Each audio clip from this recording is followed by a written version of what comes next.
Jenna expected nothing more than a quiet drive through the countryside that morning. But life has a way of turning the ordinary into the extraordinary in the blink of an eye. A young bobcat plummeted from a towering tree and, before she could react, crashed through her open passenger window. Her peaceful drive turned into chaos as the terrified bobcat clung to the passenger seat, claws splayed and eyes wide with panic. Jenna's heart was pounding. She was every bit as frightened as her unexpected passenger. Little did Jenna know, this startling encounter was about to flip her world upside down. This is the extraordinary story of how, sometimes, you don't have to go looking for love. Sometimes, it just falls from the sky. Before we start, hit the like button and make sure to subscribe if you haven't, and hit that notification bell so that you won't miss any new stories. The morning sun painted golden streaks across the Montana sky as Jenna Wilson adjusted her rearview mirror one last time. At 67, she'd made this drive through the winding mountain roads hundreds of times, delivering her homemade preserves to the farmer's market in Whitefish. Her ancient Ford Explorer, affectionately nicknamed Betty, had seen better days, but the windows still rolled down manually. And that's all that mattered on a beautiful September morning. "Lord have mercy, Betty. Let's hope you don't give up on me today," Jenna muttered, patting the dashboard as the engine coughed to life. She'd been talking to inanimate objects more frequently since Harold passed 3 years ago. The house felt too quiet without his terrible jokes and tendency to leave coffee rings on every surface. The first 20 minutes of the drive passed peacefully. Jenna hummed along to the oldies station, her jar of strawberry preserves rattling gently in their wooden crates in the back. She'd just rounded the bend near Glacier Creek when she spotted movement in the massive Douglas fir hanging over the road. "Probably just a squirrel," she told herself, slowing down slightly. Living in northwestern Montana meant sharing the roads with all manner of wildlife, from deer to the occasional bear. But what happened next wasn't in any driver's education manual. A blur of tawny fur suddenly plummeted from the tree, and before Jenna could process what was happening, something heavy and very much alive crashed through her open passenger window. The impact sent her swerving across the yellow line as a blood-curdling yowl filled the car, though she couldn't tell if it came from her or her unexpected passenger. "Jesus and all the saints!" Jenna shrieked, wrestling the steering wheel back under control. Her heart hammered against her ribs as she glimpsed what had invaded her vehicle.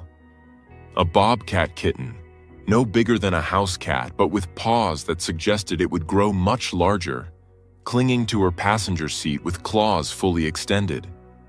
The kitten's eyes were wild with terror, its spotted fur standing on end as it pressed itself against the door, clearly as horrified by this turn of events as Jenna was.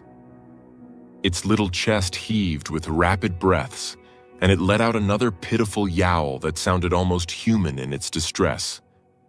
Okay, nobody panic," Jenna wheezed, pulling over to the shoulder with shaking hands. "Though I think we're both well past that point, aren't we?" The bobcat kitten responded by hissing and trying to make itself even smaller, which was quite a feat considering it was already attempting to merge with the car door. Its ear tufts quivered with each breath, and Jenna noticed with a pang that it couldn't be more than a few months old. "Now listen here, little one," Jenna said, trying to keep her voice steady despite the fact that her hands were trembling like leaves in a windstorm.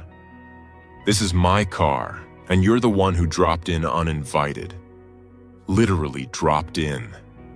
Through my window, like some kind of furry meteor." The kitten's response was to accidentally hit the window button with its paw, causing the glass to start rolling up. It scrambled away from the moving window with a startled chirp, landing on the floor mat where it promptly got tangled in Jenna's emergency blanket.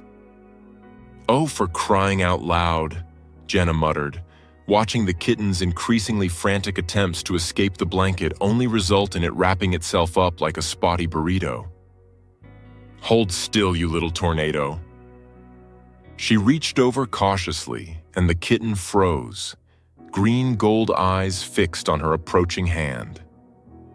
Time seemed to slow as Jenna gently grasped the edge of the blanket. "I'm not going to hurt you," she whispered. "Though you've already done a number on Betty's upholstery, haven't you?" Indeed, the passenger seat now sported several impressive claw marks that would be impossible to explain to her insurance company. "Yes, hello, State Farm? A bobcat fell into my car. No, I haven't been drinking." With movements slower than molasses in January, Jenna managed to untangle the kitten. The moment it was free, it shot back up onto the seat, then onto the dashboard, where it knocked over her pine tree air freshener and sent her reading glasses flying. "This is fine," Jenna said to herself, practicing the deep breathing exercises her yoga instructor had taught her. "Everything is fine. I just have a wild predator in my car. A baby predator, but still." She tried opening her door slowly, thinking she could exit the vehicle and give the kitten space to leave on its own. But the moment she cracked the door, the kitten let out such a pathetic mew that Jenna's heart, already softened by 3 years of loneliness, crumbled entirely. "Oh, honey," she sighed, closing the door again. "You're scared, aren't you? Probably fell out of that tree trying to catch something. Your mama's probably wondering where you've gotten to." The kitten had settled somewhat, though it still watched her with wary eyes. Its breathing had slowed, and Jenna noticed it was favoring its left front paw. "Are you hurt?" She reached out again, and this time the kitten didn't retreat. It allowed her to gently examine its paw, though it grumbled the entire time. A sound somewhere between a purr and a growl that would have been intimidating if it hadn't come from something that weighed less than her Thanksgiving turkey. "Nothing broken, I think," Jenna concluded. "Just scared and maybe a little bruised. Join the club, kiddo. That's been my general state since 2021. She sat back and considered her options. She couldn't drive with a panicked bobcat loose in the car. That was a recipe for disaster. But she also couldn't just toss it out on the side of the road. It was clearly too young to be on its own, and who knew how far it had traveled from its den. "All right," she announced, making an executive decision that would have made Harold laugh until he cried. "We're going home, slowly, and you're going to sit there and not cause any more chaos. Deal?" The kitten blinked at her, then began grooming its ruffled fur with a pink tongue, apparently deciding she wasn't an immediate threat. Jenna took this as agreement. The drive home was perhaps the most surreal experience of Jenna's life, and that included the time Harold had convinced her to go parasailing in Cabo. She drove at a crawl, hazard lights blinking, while the bobcat kitten alternated between washing itself and staring out the window at the passing scenery.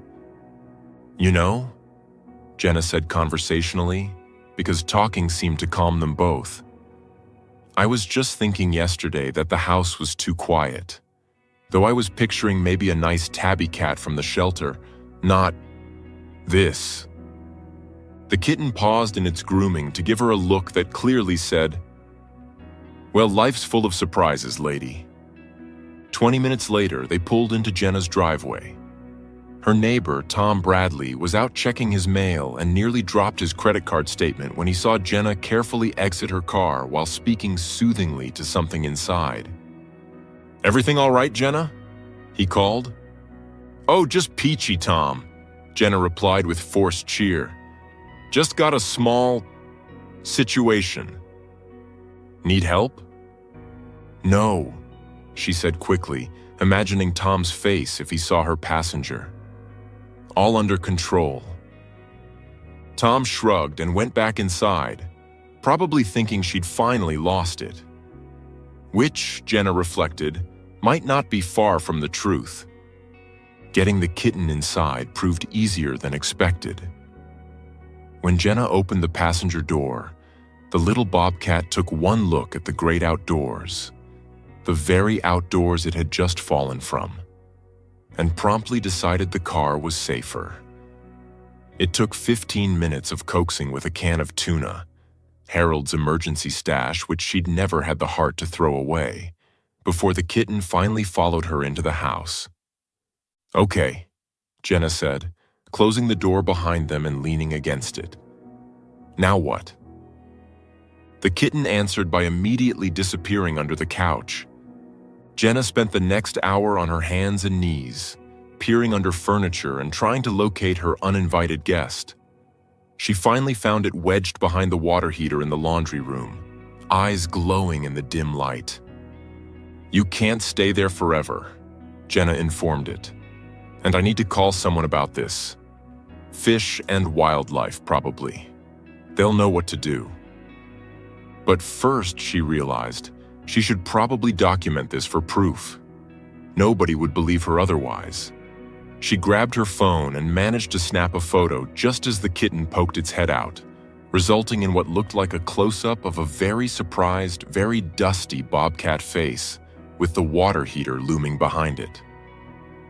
"Perfect," she muttered, then couldn't help but laugh at the absurdity. The day a bobcat chose me, indeed.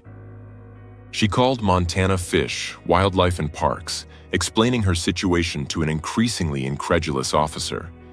"Ma'am, did you say the bobcat fell into your car?" "Through the window, like a furry missile. I have photos." "And it's in your house now?" "Behind my water heater, specifically." There was a long pause. "We can send someone out tomorrow morning. In the meantime, don't approach it. Don't try to feed it." "Too late. Use tuna for bait." Another pause. "Right. Well, try to keep it contained and call us if there are any problems." Jenna hung up and immediately realized the flaw in the plan. How exactly did one contain a bobcat that was already loose in the house? As if reading her thoughts, the kitten emerged from its hiding spot and began exploring, sniffing at everything with intense concentration. Jenna watched, mesmerized, as it investigated her kitchen, leaving tiny paw prints on her freshly mopped floor. "Harold would have loved this," she said softly. "He always wanted to see a bobcat up close, though probably not this close." The kitten paused at Harold's old recliner, the one Jenna couldn't bring herself to get rid of. It sniffed thoroughly, then, to Jenna's amazement, jumped up and curled into a tight ball right where Harold used to rest his head. "Oh," Jenna breathed, her eyes suddenly stinging. "Oh, you little stinker, you can't do that." But the kitten was already asleep, purring with a rumble that seemed too big for its small body. One paw twitched as it dreamed, and it grabbed its own tail, holding it like a security blanket. Jenna stood there for a long moment, watching this wild creature make itself at home in Harold's chair. The late afternoon sun slanted through the windows, casting everything in warm gold, and for the first time in 3 years, the house didn't feel empty. She made herself a cup of tea and settled on the couch, keeping one eye on her sleeping visitor. She should probably be terrified, she realized. There was a wild predator in her living room. But all she felt was a strange sense of rightness, as if the universe had decided she'd been alone long enough and had sent her companionship in the most ridiculous way possible. The kitten woke at sunset, stretching luxuriously before fixing Jenna with those wild eyes. "Hungry?" Jenna asked. "I've got some chicken in the fridge, probably better than tuna for a growing bobcat." She defrosted the chicken, cut it into small pieces, and placed it on a plate near the chair. The kitten approached cautiously, sniffed, then began eating with enthusiasm, purring between bites. "You're going to get me in trouble," Jenna told it. "They specifically said not to feed you. But you're just a baby, aren't you? And babies need to eat." After dinner, chicken for the Bobcat, leftover casserole for Jenna, she tried to coral the kitten into the laundry room for the night. This resulted in a chase scene worthy of Benny Hill, with Jenna shuffling after the kitten as it bounced off furniture, scaled curtains, and at one point ended up on top of the refrigerator. "How?" Jenna wheezed, clutching her side. "How did you even get up there?" The kitten peered down at her, seeming quite pleased with itself. Eventually, exhaustion won out, for Jenna at least, and she gave up. "Fine, you win. Roam the house. Just please don't destroy anything irreplaceable." She trudged to her bedroom, closed the door firmly, and collapsed into bed. She'd deal with the wildlife officers in the morning. They'd take the kitten somewhere safe, release it back to the wild where it belonged, and life would go back to normal. Quiet. Lonely. Normal. A scratching at her door woke her at 2 a.m., then a mournful yowl that sounded almost like, "Hello?" "Oh, for the love of—" Jenna got up and opened the door. The kitten sat in the hallway, tail wrapped around its paws, looking pathetic. "What? You have the whole house. Why do you need to be in here?" The kitten responded by walking past her and jumping onto the bed, where it turned in 3 circles before settling at the foot, right where Harold's feet used to rest. "This is temporary," Jenna said firmly, getting back into bed. "Tomorrow you go back to the wild. This is just for tonight." The kitten grumbled in what sounded like agreement, though Jenna suspected they had very different definitions of temporary. She woke at dawn to find the kitten had migrated during the night and was now curled against her hip, one paw resting on her pajama top. Its weight was warm and comforting, and when Jenna shifted slightly, it chirped without opening its eyes and snuggled closer. "Oh no," Jenna whispered. "Oh no, no, no. I am not falling for this. You're a wild animal. You belong in the forest, not in my bed." The kitten yawned, showing impressive fangs that would only get more impressive with time, then began purring so hard its whole body vibrated. "Stop that. Stop being adorable. I mean it." A knock at the door saved her from further weakening resolve. The wildlife officers had arrived, 2 young men who looked like they'd rather be anywhere else on a Saturday morning. "Ma'am? We're here about the Bobcat?" Jenna let them in, gesturing toward the bedroom. "It's in there, on my bed, being criminally cute." The officers exchanged glances. "On your bed?" "It was lonely," Jenna said defensively. "What was I supposed to do? Let it cry all night?" They followed her to the bedroom, where the kitten was now fully awake and watching the strangers with suspicion. When one officer stepped forward with a carrier, it pressed itself against Jenna and hissed. Now, the officer said, pulling on thick gloves. "This is for your own good, little guy." What followed was a scene of utter chaos. The kitten, apparently deciding Jenna's bedroom was its territory now, defended it with the fury of a creature 10 times its size. It bounced off walls, knocked over Jenna's jewelry box, sent a lamp crashing to the floor, and at one point managed to get tangled in the window blinds. "Maybe we should— Ow!" The officer yanked his hand back as the kitten's claws found a gap in the gloves. "Okay, new plan." 20 minutes later, they'd managed to corner the kitten in the bathroom, where it had taken refuge in the sink, looking like a spotted, furious loaf of bread. "Got it!" one officer announced triumphantly, finally managing to get the kitten into the carrier. The sound it made was heartbreaking, a long, mournful wail that made all three humans wince. "Where will you take it?" Jenna asked, trying to ignore how her chest felt tight. "We'll check it over, make sure it's healthy, then release it in an appropriate area where it can hopefully reunite with its mother." "And if it can't? If the mother's gone?" The officers exchanged another look. Wildlife Rehabilitation Center, probably.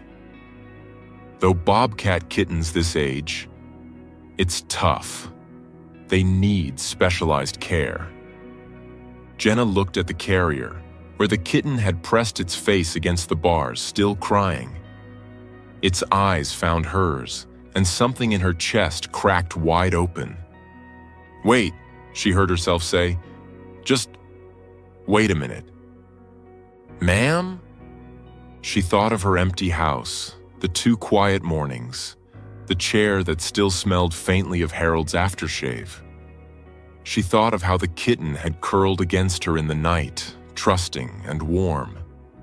She thought of Harold, who'd always dreamed of seeing a bobcat up close, who would have laughed himself silly at this whole situation. What if... She took a breath. What if I kept it? Both officers stared at her. "Ma'am, that's a wild animal. You can't just keep a bobcat as a pet." "Not as a pet," Jenna said quickly. "As a rehabilitation project. I could get licensed, couldn't I? People do wildlife rehabilitation. I could learn. I've got the space, the time, I'm retired, and it already seems comfortable here." That's a huge commitment. Bobcats need special enclosures, specific diets, veterinary care. "I've got Harold's life insurance money just sitting in the bank," Jenna interrupted. "He always said I should do something meaningful with it, something that mattered. And this little one literally fell into my life. Maybe that means something." The officers looked skeptical, but one of them pulled out his phone. "Let me call my supervisor." An hour of phone calls and negotiations later, Jenna found herself signing paperwork agreeing to pursue wildlife rehabilitation licensing, build a proper outdoor enclosure, and work with state veterinarians to ensure the kitten's health and welfare. "This is highly unusual," the supervisor said over speakerphone. "But given the circumstances and your willingness to meet all requirements, we can make it work. Temporarily. You'll need to start the licensing process immediately." "I will," Jenna promised, hardly believing what she was doing. "I'll do everything right, I promise." After the officers left, without the kitten, Jenna sat on her couch and looked at the carrier, which she'd placed on Harold's chair. "Well," she said to the green-gold eyes watching her, "I guess we're doing this. You need a name, something dignified, befitting a wild creature who's consented to share space with a crazy old lady." The kitten yawned. "Poppy," Jenna decided, "because you popped into my life when I least expected it. And because Harold loved the poppies that grew wild on the mountain. He would have gotten a kick out of this." She opened the carrier, and Poppy sauntered out like he'd been planning this all along. He stretched, showing off his spots, then promptly knocked Jenna's reading glasses off the coffee table. "Oh, we're going to have to work on that," Jenna said, but she was smiling. The next months were a whirlwind of activity that Jenna hadn't experienced since she and Harold had built their house 40 years ago. She threw herself into wildlife rehabilitation courses, driving to Kalispell twice a week for classes. She hired contractors to build a large outdoor enclosure connected to the house by a special door, complete with climbing structures, hiding spots, and a heated shelter for winter. Tom Bradley nearly had a heart attack when he saw the construction. "Jenna, what in the Sam Hill are you building?" "A bobcat habitat," Jenna replied cheerfully, signing another check that would have made her former financial advisor weep. "A what now?"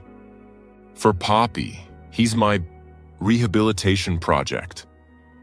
Tom stared at her like she'd announced she was taking up professional wrestling. The good Lord works in mysterious ways, he finally said. But this might be the most mysterious yet. Living with Poppy was indeed like nothing Jenna had ever experienced. He was part chaos demon, part clown, and part surprisingly affectionate companion. He learned to open cabinet doors, which resulted in Jenna finding him napping in her pots and pans. He discovered that toilet paper was apparently the most entertaining toy ever invented, leading to several mornings where Jenna's bathroom looked like it had been decorated for a very enthusiastic mummy-themed party. "Poppy!" she'd exclaim, finding him buried in a mountain of shredded tissue. "This is why we can't have nice things." He'd chirp at her, completely unrepentant, then zoom out of the bathroom to hide under the bed. But for every moment of exasperation, there were 10 of pure joy. Poppy had a morning routine where he'd wait for Jenna to wake up, then perform what she called his greeting dance, a series of hops and chirps that never failed to make her laugh. He'd follow her around the house, supervising her activities with intense interest. When she watched TV in the evenings, he'd curl up beside her, purring like a diesel engine. The day Jenna's grandchildren visited from Seattle was particularly memorable. "Grandma," her granddaughter Emma said carefully, "is that a Bobcat on your refrigerator?" "That's Poppy," Jenna said, as if finding a wild cat perched on kitchen appliances was perfectly normal. "He likes to supervise meal preparation from up there." "But it's a Bobcat." "Yes, dear." "Would you like some cookies?" Her daughter Michelle was less sanguine about the situation. "Mom, you can't be serious. This is dangerous." "Dangerous?" Jenna gestured to where Poppy was now playing with a feather toy, pouncing with wild abandon but missing spectacularly. "He's about as dangerous as a tornado in a tissue paper factory. Destructive, yes, but hardly lethal." "What happens when he gets bigger?"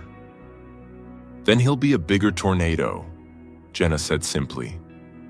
"Michelle, honey, I've been alone in this house for 3 years. Poppy makes me laugh every single day. He gives me a reason to get up in the morning, to learn new things, to be part of something wild and wonderful. Your father would have understood." Michelle's expression softened. Dad would have thought this was hilarious. "He would have," Jenna agreed. "He probably would have tried to teach Poppy to fetch." As if understanding he was being discussed, Poppy chose that moment to leap from the refrigerator to the counter, miscalculated, and landed in the sink with a splash and an indignant yowl. Even Michelle had to laugh. The first winter with Poppy brought new challenges. Bobcats, Jenna learned, became incredibly playful in snow. The first time she let him into his outdoor enclosure after a snowfall, he lost his furry little mind with joy. He bounced through the drifts like a spotted spring, tossed snow in the air, and made snow angels, or snow bobcats, Jenna supposed. "You're not a dignity-filled wild predator at all," Jenna told him through the window, watching him attempt to catch snowflakes. "You're a goofball in a spotted coat." But it was during a particularly severe blizzard that Jenna realized how bonded they'd become. The power went out for 2 days, and with the temperature dropping dangerously low, Jenna made the decision to keep Poppy inside full-time until it passed. They huddled together near the fireplace, Jenna wrapped in Harold's old quilts and Poppy pressed against her side, his warmth a comfort in the cold. "You know," she told him as the wind howled outside, "I used to be terrified of storms after Harold died, felt too alone, too vulnerable. But you make me feel brave, you silly cat." Poppy rumbled his purr growl and grabbed his tail, holding it while he slept. By spring, their routine was well established. Jenna had completed her rehabilitation licensing, acing the test, much to her pride, and officials who came to check on Poppy's welfare always left impressed. "I've never seen a bobcat so well adjusted to human companionship while maintaining its wild instincts," one veterinarian marveled, watching Poppy stalk a toy mouse with deadly seriousness before pouncing and missing entirely. "He's special," Jenna agreed, "though I'm not sure well-adjusted is the term I'd use for someone who tried to fight his own reflection for 20 minutes yesterday." But the real test came when Jenna had to make a decision about Poppy's future. He was nearly full-grown now, 30 pounds of muscle and mischief, with paws that could, and did, knock over substantial furniture. The wildlife officials gave her the option. Poppy could be released into a protected area where he'd have the chance to live wild, or he could stay as a permanent educational ambassador, living with Jenna but helping teach others about wildlife conservation. Jenna watched Poppy sprawled in Harold's chair, belly up, paws twitching as he dreamed. He'd destroyed the upholstery long ago, but Jenna hadn't had the heart to move him to his own furniture. "What do you think, boy?" she asked softly. "You want to be wild and free, or stay here with me?" Poppy opened one eye, yawned magnificently, then rolled over and fell off the chair with a thud. He looked around, clearly hoping no one had witnessed his loss of dignity, then sauntered over to Jenna and headbutted her knee. "Yeah," she laughed, scratching behind his tufted ears. "I think we both know the answer." They became local celebrities of sorts. Schools brought children to meet Poppy in his secure enclosure, where Jenna would tell the story of how he literally dropped into her life and taught her that joy could come from the most unexpected places. Poppy, for his part, would demonstrate his impressive jumping abilities, his less impressive hunting skills. Toy mice remained undefeated, and his peculiar habit of holding his own tail when nervous. "Is he really wild?"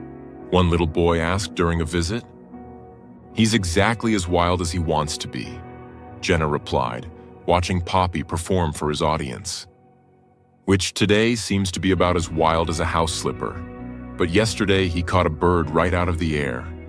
He reminds me that we all have different sides to us, wild and tame, fierce and gentle. The trick is knowing when to be which." 3 years after that fateful morning, Jenna stood in her kitchen preparing Poppy's dinner. Ethically sourced raw meat, supplemented with vitamins, exactly as the wildlife nutritionist had specified. Outside the window, she could see him in his enclosure, lounging on his favorite platform, surveying his domain with regal satisfaction. Her phone buzzed with a text from Emma. "Grandma, my teacher wants to know if you and Poppy can come talk to our class about wildlife conservation." "Tell her we'd be honored," Jenna texted back, adding a string of heart emojis that would have mortified her pre-Poppy self. As she carried Poppy's dinner outside, she paused at Harold's grave marker in the small garden plot by the house. She'd planted poppies around it, and they swayed in the evening breeze. "You sent him to me, didn't you?" she said softly. "Couldn't stand to see me moping around anymore, so you arranged for a bobcat to fall from the sky. Only you would think that was a reasonable solution." A chirping sound made her turn. Poppy was at the enclosure fence, waiting for his dinner with an expression of exaggerated patience. "I'm coming, Your Majesty," Jenna laughed. "Hold your spotted horses." As she watched him eat, she thought about the journey that had brought them here. The sheer absurdity of it still made her shake her head. A 67-year-old widow and a bobcat who couldn't hunt toy mice to save his life. Harold would have written a song about it, probably with a terrible pun in the title. Her phone rang, Michelle calling for their weekly check-in. "Hi, honey," Jenna answered. "Yes, Poppy's fine. He only destroyed one thing today, my reading glasses. Again, I swear he has a vendetta against them." She listened to her daughter's news, shared her own normal grandmother things. Except her stories now included lines like, "And then Poppy got his head stuck in a paper bag and ran around the enclosure like a spotted ghost until I could catch him." "Mom," Michelle said before hanging up, "you sound really happy." Jenna looked at Poppy, who had finished eating and was now grooming his whiskers with great concentration. "I am, honey. Turns out happiness can fall right through your car window when you least expect it. You just have to be brave enough to let it stay." That night, as had become their routine, Jenna sat in Harold's old chair, now thoroughly claimed by Poppy, while the Bobcat sprawled across her lap, all 30 pounds of him.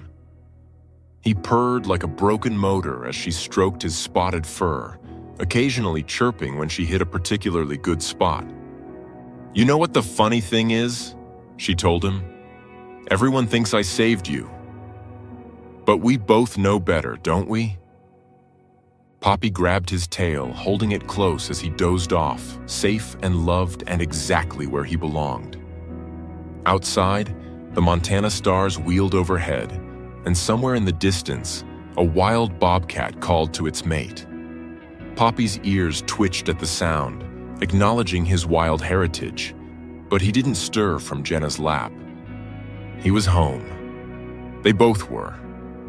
And sometimes, Jenna thought as she drifted off to sleep herself, the best adventures really do choose you in the most unexpected ways. You just have to be willing to let them crash through your window, literally in some cases, and trust that the universe knows what it's doing, even if what it's doing seems completely insane at the time. Especially then. In the quiet town of Pinewood Springs, where the forest whispers secrets and shadows fall early. A biologist by trade, Emma Sullivan preferred the gentle solitude of the Shenandoah wilderness to the chaos of human connection. But one moonlit night, her peaceful world shattered, replaced by fear, by struggle, and by a moment that would test everything she believed about the wild. Pinned beneath the weight of a man's intentions. Just when hope seems lost and terror grips her heart, an unlikely protector emerges from the shadows. A blur of fur. A snarl torn from the heart of the forest. And suddenly, the hunter became the hunted.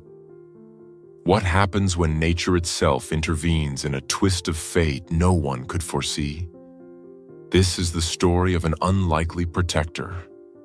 A stunning reminder that sometimes the kindness we show the wild returns to us in the most incredible ways. Before we start, hit the like button and make sure to subscribe if you haven't, and hit that notification bell so that you won't miss any new stories. The setting sun cast long shadows across the small town of Pinewood Springs, nestled at the edge of the Shenandoah National Park in Virginia. Emma Sullivan, a 32-year-old wildlife biologist with the local conservation department, locked the door to her office with a weary sigh. Another long day of budget meetings and paperwork had left her yearning for the simplicity of fieldwork, the reason she'd chosen this career in the first place. "Have a good weekend, Emma," called her colleague, Dan, from across the parking lot. Emma waved back with a smile that didn't quite reach her tired eyes. "You too. Any plans?" "Taking the kids camping up near Thornton Gap. You should join us sometime, get back into nature." Emma nodded politely, but they both knew she wouldn't accept. Since her divorce 3 years ago, Emma had retreated into herself, focusing entirely on her work and gradually disconnecting from the social circles she once enjoyed. Her weekends were now spent alone in her modest cabin at the edge of town, grading papers from the community college course she taught on environmental conservation or catching up on research. "Maybe next time," she called back, the familiar words feeling hollow in her mouth. The drive home was short, just enough time for Emma to decompress and plan her evening. A simple dinner, maybe a glass of wine, and a few chapters of the novel that had been sitting untouched on her nightstand for weeks. As she pulled into her driveway, her phone buzzed with a text from her sister, Claire. "Mom's asking about Thanksgiving again. Please tell me you're coming this year." Emma sighed. Another family gathering she'd have to navigate alone, fielding questions about her love life and career choices from well-meaning relatives. She set the phone down without responding, promising herself she'd deal with it tomorrow. Inside her cabin, Emma kicked off her shoes and changed into more comfortable clothes, worn jeans, and a faded blue sweater that had seen better days. She moved to the kitchen, pulling vegetables from the refrigerator for a simple stir-fry, when her gaze fell on the framed photograph hanging on the wall, a younger version of herself, smiling broadly as she knelt beside a wire cage containing a small, tawny bobcat kitten with bright amber eyes and a distinctive white patch on its right ear. The memory came flooding back, as it often did when she looked at that photo. It had been almost 8 years ago, during her first year as a wildlife rehabilitation specialist with the Blue Ridge Wildlife Center. The bobcat kitten had been found alone, severely wounded with a deep gash on its hind leg, likely separated from its mother after an encounter with a coyote or perhaps a trap set by a local farmer.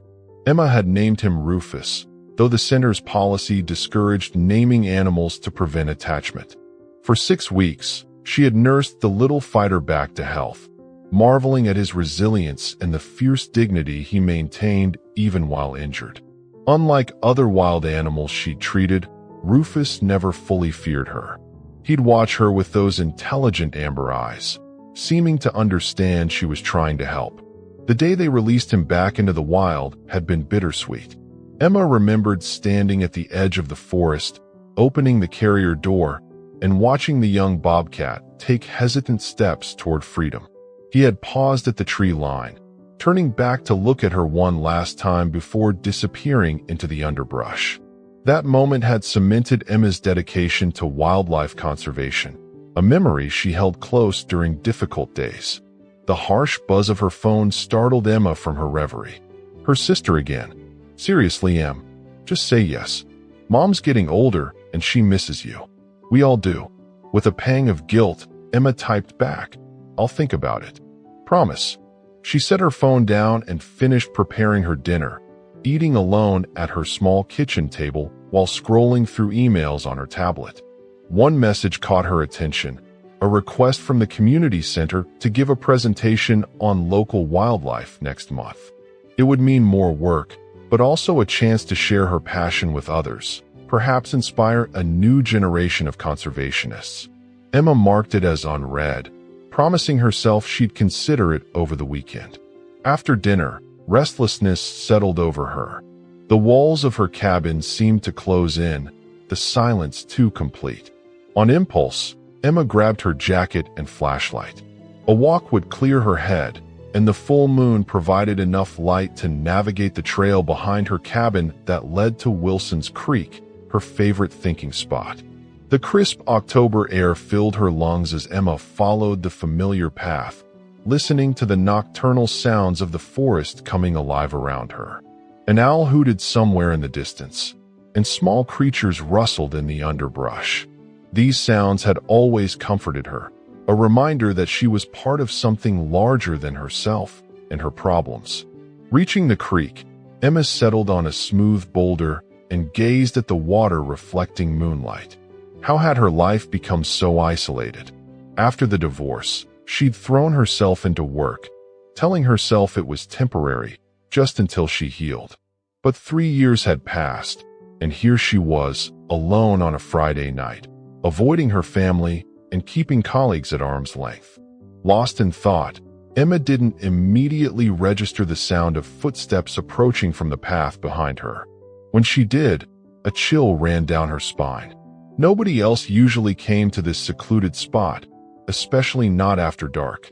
She turned, holding up her flashlight, relief washing over her when she recognized the figure approaching. "Jason, you startled me." Jason Miller worked at the local hardware store and occasionally did maintenance work around town. Emma had hired him last summer to fix her leaking roof. "Emma, right? His voice sounded strange, slightly slurred. Didn't expect to see anyone out here. Something felt off. Jason was standing too close, swaying slightly, and Emma caught the sharp scent of alcohol. She stood up, gathering her belongings. "I was just heading back," she said firmly, trying to keep her voice steady. "It's getting late." Jason stepped closer, blocking her path to the trail. "Why the rush? Beautiful night for a chat, don't you think?" His tone had shifted, an edge to it that made Emma's heartbeat quicken. "I need to get home," Emma replied, trying to move past him, but Jason grabbed her arm, his fingers digging into her flesh. "Come on, just a little company. You're always alone in that cabin. Don't you get lonely?" His words slurred together, his grip tightening. Fear crystallized in Emma's chest as she realized the danger she was in. They were a good half-mile from the nearest house, and her phone was in her jacket pocket, impossible to reach without Jason noticing. "Let go of me, Jason," she demanded, trying to wrench her arm free. "Now." Instead of releasing her, Jason pulled her closer, his other hand reaching into his pocket. The metallic glint of a switchblade caught the moonlight, sending ice through Emma's veins. "Give me your wallet," he growled, all pretense of friendliness gone. "And that fancy watch, too." Emma's mind raced. The watch had been a gift from her father before he passed. She couldn't bear to lose it. "Jason, you don't want to do this. People know I'm out here. They'll come looking." He laughed, a harsh sound that echoed across the creek. "No, they won't. Everyone knows Emma Sullivan likes to be alone. Now give me your stuff before this gets ugly." Emma tried to break free again, this time managing to twist away from his grasp. But as she turned to run, her foot caught on a rock, and she stumbled, falling hard onto the ground. Pain shot through her elbow as it connected with the stony path. Jason was on her in an instant, flipping her onto her back, the knife now pressed against her throat. Emma froze, terror paralyzing her as she felt the cold blade against her skin. "Should have made this easy," Jason muttered, his free hand roughly going through her pockets, extracting her wallet. He squinted at her wrist in the moonlight. Now the watch. Emma's fingers trembled as she unclasped her father's watch, grief mingling with fear as she handed it over. Jason pocketed both items, but he didn't move away. Instead, his eyes roamed over her face and body in a way that sent a new wave of dread through Emma. "You know," he said, leaning closer, the stench of alcohol on his breath making her stomach turn. "I always thought you were stuck up, living out here all alone, thinking you're better than everyone else." "Please," Emma whispered, tears stinging her eyes. "You have what you wanted. Just go." Jason's grip on her shoulder tightened painfully. Not quite everything. In that moment, Emma gave up struggling. Her mind detached, a survival mechanism kicking in as she faced the horrible realization of what might happen next. She closed her eyes, a single tear escaping down her cheek. Then, without warning, a guttural scream tore through the night. Not human, but wild and fierce. Emma's eyes flew open just as a tawny blur launched itself from the shadows, colliding with Jason's back. Jason howled in pain and surprise, the knife falling from his hand as he was knocked sideways. Emma scrambled away, watching in shock as a full-grown bobcat, nearly twice the size of a house cat, clawed at her attacker, its sharp teeth bared in a snarl. Jason flailed wildly, trying to dislodge the animal from his back. "Get it off! Get it off me!" he screamed, staggering toward the creek.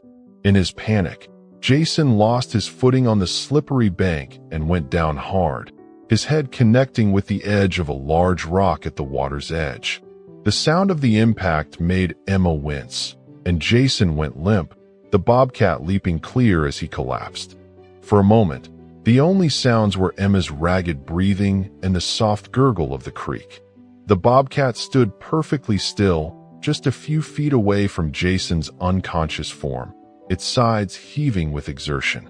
Emma remained frozen, unsure if she was in danger from the wild predator. But as she watched, the bobcat turned toward her, and Emma gasped. In the moonlight, she could clearly see a distinctive white patch on its right ear and a faint, silvery scar running down its hind leg. Rufus. The name escaped her lips before she could stop it. The bobcat, could it really be the same one, watched her with familiar amber eyes, making no move to approach or retreat. A strange sense of recognition passed between them, a moment suspended in time. Whether it was the same animal she had rescued years ago or a bizarre coincidence, Emma couldn't shake the feeling that this wild creature had intentionally intervened to save her. The spell broke when Jason groaned, stirring slightly. The bobcat's ears flattened, and with one last look at Emma, it turned and bounded into the forest, disappearing as quickly as it had appeared. Emma didn't waste time wondering. She hurried to retrieve her wallet and watch from Jason's pockets, then struggled to drag him away from the water where he might drown if left unconscious. Despite what he'd done, she couldn't leave him to die. Using her cell phone, she called 911, reporting both the attack and Jason's injury. "Stay where you are, ma'am," the dispatcher instructed. "Officers and an ambulance are on the way." The wait for help seemed endless. Emma kept her distance from Jason, who occasionally groaned but didn't fully regain consciousness. Her mind replayed the attack and the bobcat's timely intervention, wondering at the improbability of it all. Was it possible that the animal she had saved had somehow recognized her? Had it been watching her all this time? The scientific part of her brain rejected the notion. Bobcats were solitary creatures with large territories, and while they had excellent memories, the idea that one would specifically recognize and defend a human years later seemed far-fetched. And yet, those eyes, that distinctive white patch, the scar, the sound of approaching sirens pulled Emma from her thoughts. Soon, the quiet forest trail was ablaze with flashlights as paramedics attended to Jason and police officers took Emma's statement. "You're saying a bobcat attacked him?" Officer Collins asked, his pen poised over his notepad, skepticism evident in his voice. "Yes," Emma replied firmly. "It jumped on him when he—" She faltered, the reality of what had nearly happened hitting her anew. The officer's expression softened. "Take your time, Miss Sullivan." Emma took a deep breath and continued, explaining how Jason had threatened her with a knife, stolen her belongings, and implied worse was to come. She described how the bobcat had appeared seemingly out of nowhere, causing Jason to fall and hit his head. "And you believe this might be the same bobcat you rehabilitated years ago?" Officer Collins asked, his eyebrows raised. Put that way, it did sound far-fetched. Emma hesitated. I'm not sure. It had similar markings. Could be a coincidence." Officer Collins nodded, closing his notepad. "Well, coincidence or not, you're lucky. Jason Miller has been on our radar for a while. Petty theft, drunk and disorderly. This is a significant escalation, though. We'll be charging him with armed robbery and assault, at minimum." As the paramedics loaded Jason into the ambulance, another officer approached, holding an evidence bag. "Found these in his pocket, ma'am. Your wallet and watch." Emma nodded gratefully, reclaiming her belongings. Her father's watch was unharmed, and she clasped it back around her wrist, taking comfort in its familiar weight. "We'll need you to come to the station tomorrow to make a formal statement," Officer Collins told her. "And I'd strongly advise against walking these trails alone at night in the future." "I understand," Emma replied, though she wasn't sure she could stay away. This place had always been her sanctuary. After the police and paramedics departed, an officer drove Emma back to her cabin. The events of the night had left her shaken but also strangely alert, as if she was seeing her surroundings with new clarity. Inside, Emma made herself a cup of strong tea and sat by the window, looking out at the dark forest beyond her yard. Was Rufus, if it was indeed Rufus, out there watching? The thought was both comforting and unsettling. Sleep eluded her that night. When dawn finally broke, Emma made a decision. She picked up her phone and called her sister. "Claire? It's me. Yes, I know it's early. Listen, about Thanksgiving, I'll be there. I promise." She paused, listening to her sister's surprised but delighted response. "Actually, I was wondering if you wanted to meet for lunch this weekend? We have a lot to catch up on." After ending the call, Emma felt lighter than she had in years. She showered, dressed, and packed a small bag with field equipment, binoculars, a notepad, her camera with the telephoto lens. Then she headed back to the creek, this time in broad daylight. The scene of last night's attack looked different in the morning light, peaceful, almost as if nothing had happened. Emma set up her equipment on the same boulder where she had sat before being interrupted by Jason. If the Bobcat was nearby, if it really was Rufus keeping watch over this territory that included her cabin, she wanted to document it properly. Hours passed with no sign of the elusive predator. Emma was about to pack up when movement caught her eye, a flash of tawny fur between the trees on the opposite bank. She raised her camera, hardly daring to breathe, and waited. The Bobcat emerged cautiously into a patch of sunlight, and Emma's heart leaped. There was the white patch on its right ear, unmistakable through her camera lens. The animal paused, as if sensing her presence, and turned its head. Emma took several rapid photos as the Bobcat surveyed the creek, its gaze eventually landing on her. For a long moment, they regarded each other across the water. Emma whispered a quiet, "Thank you," feeling slightly foolish but needing to express her gratitude nonetheless. The Bobcat's ears twitched, and then, with deliberate movements, it settled onto a sun-warmed rock, much like Emma's on the opposite bank. It began to groom itself, seemingly unconcerned by her presence. Emma continued taking photos, documenting every detail of the magnificent creature that had saved her life. In the weeks that followed, Emma's life underwent a transformation. Jason Miller was charged and held without bail, his attack on Emma having violated his probation for previous offenses. Emma gave her statement to the police and, with the encouragement of her therapist, began to process the trauma of the attack. But it wasn't all darkness. Emma found herself reconnecting with old friends and family, sharing the incredible story of her rescue by a bobcat that might or might not have been the same one she had rehabilitated years ago. She accepted the invitation to speak at the community center, turning it into a presentation about local bobcat conservation efforts, complete with her recent photographs of her bobcat, as she had come to think of it. The presentation was a success, drawing unexpected attention from local media and conservation groups. Emma found herself being interviewed for the local newspaper, and soon after, a regional wildlife magazine expressed interest in her story and her work. "Do you really believe it's the same bobcat?"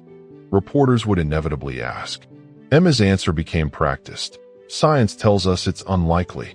Bobcats typically live solitary lives and don't form attachments to humans. But there are things in nature we still don't fully understand, connections and complexities beyond our current knowledge. What I know for certain is that I was helped when I needed it most, and that experience has reminded me of why I do this work." Thanksgiving arrived, and for the first time in 3 years, Emma found herself surrounded by family, sharing stories and laughter around her mother's crowded dining table. When asked about her plans for the future, Emma surprised herself by mentioning a new project she was developing, a community education program on living harmoniously with local wildlife, including the often misunderstood bobcat population. "I'm thinking of calling it the Rufus Initiative," she explained, to curious looks from her relatives.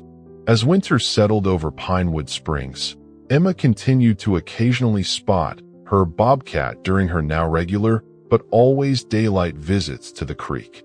She never approached it, respecting the wild nature of the creature, but she sensed an unusual tolerance from the animal, a mutual acknowledgement of shared territory. One snowy December evening, as Emma sat by her fireplace grading papers, a soft sound drew her attention to the window. Outside, standing at the edge of her yard where the forest began, was the bobcat. Its tawny coat stood out against the snow, its breath visible in the cold air. Emma moved slowly to the window, careful not to make sudden movements. The bobcat watched her, those amber eyes reflecting the warm light from her cabin. It made no move to approach or retreat, simply standing sentinel in the gathering darkness. "Thank you, Rufus," Emma whispered against the glass. As if hearing her, the bobcat blinked slowly, a gesture that, in domesticated cats, signified trust and affection. Then it turned and melted back into the forest, leaving only tracks in the fresh snow as evidence of its visit. Emma remained by the window long after the bobcat disappeared, filled with a profound sense of connection not just to this one animal, but to the natural world she had dedicated her life to protecting. In saving her, the bobcat had also, in a way, saved itself and countless others like it, as Emma's renewed passion and public platform allowed her to advocate more effectively for wildlife conservation.